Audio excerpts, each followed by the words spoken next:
Ah, je sais, c'est celle des 3 petits cochons. Ah oui, tu nous la racontes. Oh, s'il te plaît, Père Castor. Il était une fois les 3 petits cochons. Ils voulaient avoir leur maison bien à eux, mais chacun voulait construire à son idée. La mienne sera grande. Moi, je la veux petite. Moi, elle sera de taille moyenne. Eh bien, partons chacun de notre côté. Nous verrons bien qui de nous 3 fera la plus jolie maison.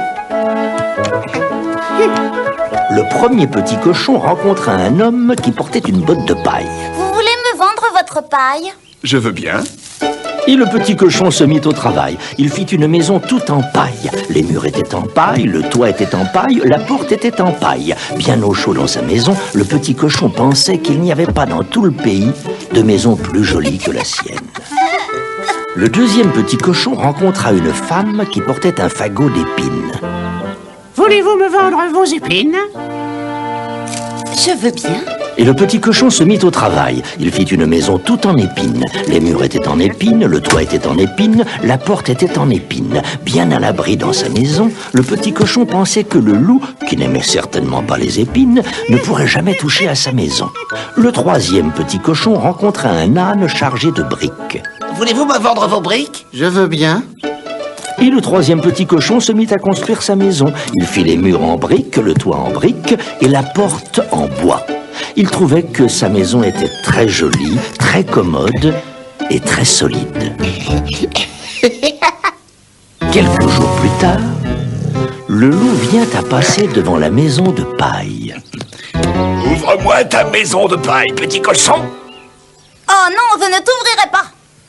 Alors je taperai du pied. Je soufflerai, je cognerai. Ta maison tombera par terre et je te mangerai. Tape si tu veux, souffle si tu veux, cogne si tu veux, je ne t'ouvrirai pas. Le loup tapa du pied, il souffla, il cogna et la petite maison de paille tomba par terre. Mais le petit cochon se sauva.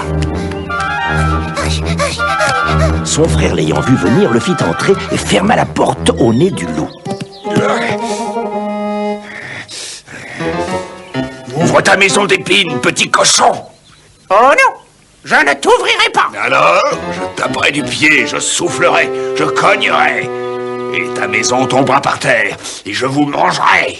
Tape si tu veux, souffle si tu veux, cogne si tu veux, je n'ouvrirai pas. Le loup tapa du pied, il souffla, il cogna et la maison d'épines tomba par terre. Mais les 2 petits cochons se sauvèrent. Vite, très vite, leur frère les fit entrer, referma la porte et cric-crac donna 2 tours de clé. Le loup arrivait. Ouvre-moi ta maison de briques, petit cochon. Oh non, je ne t'ouvrirai pas. Le loup tapa du pied. Il souffla. Il cogna. Et la maison de briques ne tomba pas. Et le petit cochon riait derrière la fenêtre.